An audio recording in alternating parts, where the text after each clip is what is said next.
Okay guys, I'm going to start to read this Emily Bronte Wuthering Heights book. And today is, I don't know, June 7.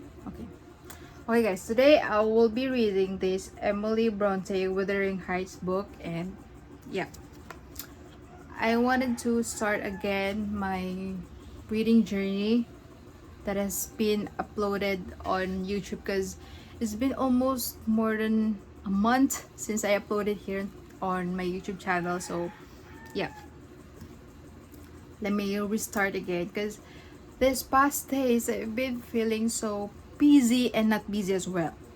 So I've been on track, but there are so many distractions and events that happened on our place.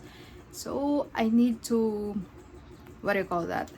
I need to get in track again and be consistent again for my work, for my professional work to become more professional.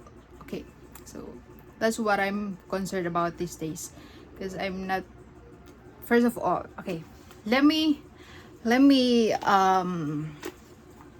share my story first. For the last 2 weeks, so I've been watching NBA since October, the since the regular season, and I've been rooting with the Golden State Warrior, but this 7'6", 7'5" player, which is Wembanyama, has caught my attention, because she she he really is that good on basketball. It's not it's not just that he is too tall to be an NBA player. He is a 7'5", 7'6" demigod, but he also has that talent. Like, I can't compare him to Steph Curry, but as someone who can shoot 3 pointers on a logo, it's not it's not very normal as an NBA player, because on that height you should be always on the paint. So that's what I'm being busy right now. That's It occupies so much of my attention, and because of that I'm juggling too much on how do I plan to work consistently again on my concentration. So, and the thing that I think that I experienced before that will make me consistent again and improve my speaking volume, speaking language in English, my my vocabulary, is by reading again a book. So for the last 6 months, I've finished at least 8 books, and last 2 weeks, I think last week or last 2 weeks, I started a classic book, which is The Brothers of Karamazov by Fyodor. I forgot his last name, and I was really struggling with it, because I can't comprehend enough the words that are I can't comprehend enough every sentences. It's a hard book for me, because, as you know, I've just started reading this year. I'm not a reader actually, so I think I'm still not ready for that. But I've watched reviews and read reviews about that, and it's really a good book. But today I want to, but that book is being a struggle for me. So when I struggle from a book, I stop reading, and when I stop reading, my consistency are gone. So I decided to buy a new book that is easy to read, so that I can continue reading. You know, I can find the right words for that. But yes, I think this one is an easy to read. I guess I hope so that this one is an easy to read and make me get over on my reading slump. Is that the right phrase? I don't know. So yeah, I think this was a actually I'm on chapter 1. I read this history of Collins, but I want to start on chapter 1 filming this. So yeah, Lord, I hope that I overcome this slump phase again. I know I always believe that I overcome this kind of situations, and yeah, there's a lot of things that happened for the last month, and I actually my life for the last month, it gets better. It gets better. I actually love my life right now, and I always believe that I will always overcome this kind of circumstances. Yep. So let me start again. Chapter 1, 1901. I have just returned from a visit to my landlord, the solitary neighbor and that I shall be troubled with. This is certainly a beautiful country. In all England, I do not believe that I could have fixed on a situation so completely removed from the stir of society. A perfect a perfect misanthropist heaven, and Mr. Heathcliff and I are such a suitable pair to divide the desolation between us. A capital fellow. He little imagined how my heart warmed towards him when I beheld his black eyes withdraw so suspiciously under their brows as I rode up, and when his fingers sheltered themselves with a jealous resolution still further in his waistcoat as I announced my name. Mr. Heathcliff, I said. A nod was the answer. Mr. Lockwood, your new tenant, sir.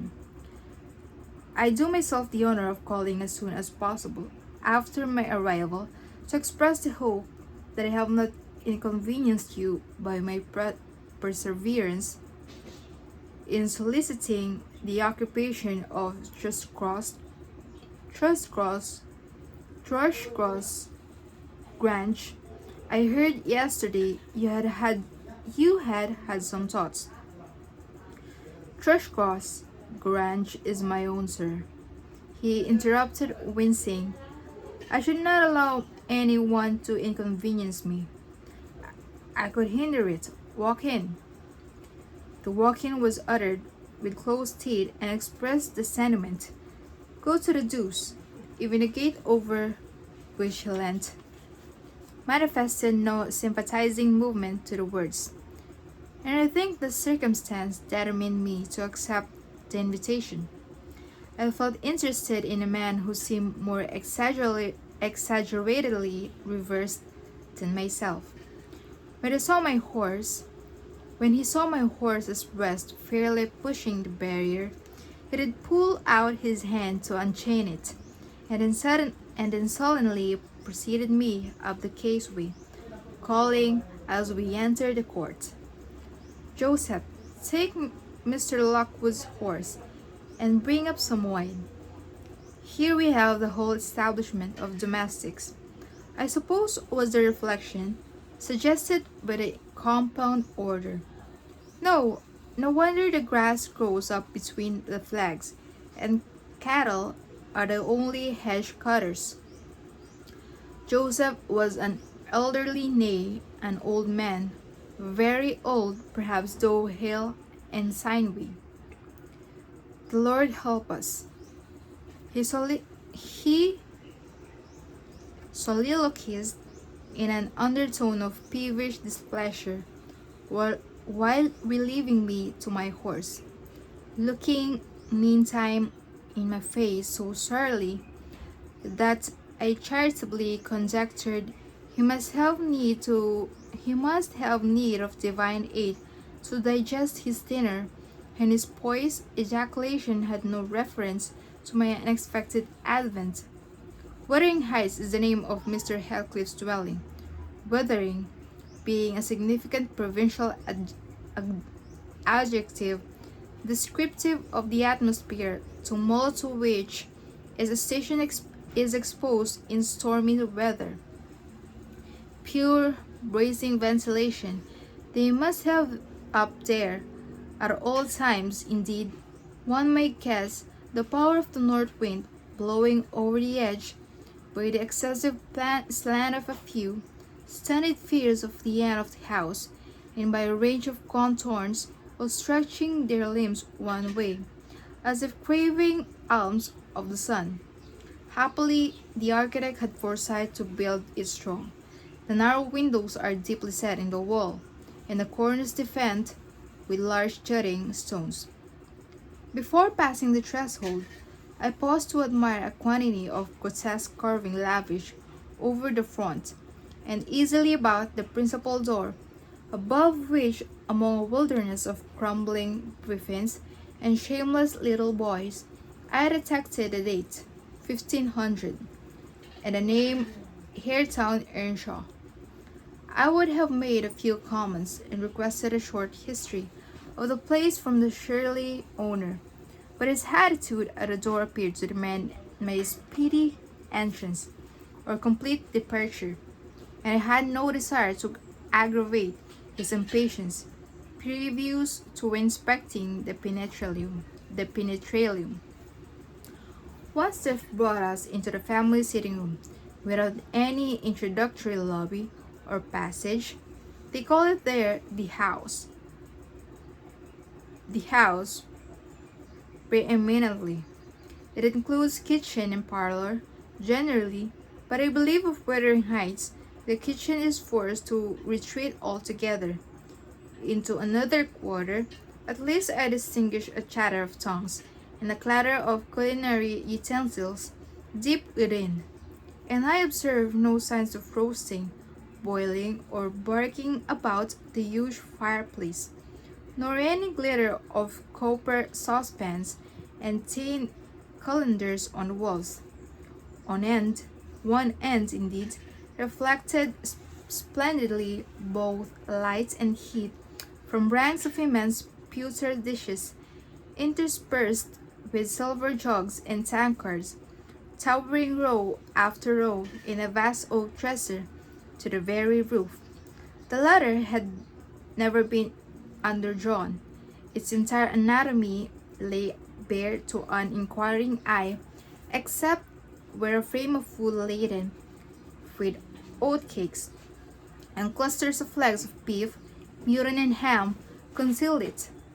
Above the chimney were sundry villainous old guns and a couple of horse pistols, and by way of ornament, three gaudily painted canisters disposed along its ledge. The floor was the floor was of smooth, white stone, the chairs high-backed primitive structures painted green. One or two heavy black ones lurking in the shade. In an arch under the dresser reposed a huge liver-colored bitch pointer surrounded by a swarm of squealing puppies, and other dogs hunted other recesses. The apartment of furniture would have been nothing extraordinary as belonging to a homely northern farmer with a stubborn countenance and stalwart limbs set out to advantage in knee breeches and gaiters. Such an individual, seated in his armchair, his mug of ale frothing on the round table before him, is to be seen in any circuit of 5 or 6 miles along these hills if you go to the right time after dinner. But Mr. Heathcliff forms a singular contrast to his abode and style of living. He is a dark-skinned gypsy in aspect, in dress and manners, a gentleman. That is, as much a gentleman as many a country squire, rather slovenly, perhaps yet not looking amiss, with his negligence, because he has an erect and handsome figure, and rather morose. Possibly some people might suspect him of a degree of underbred pride.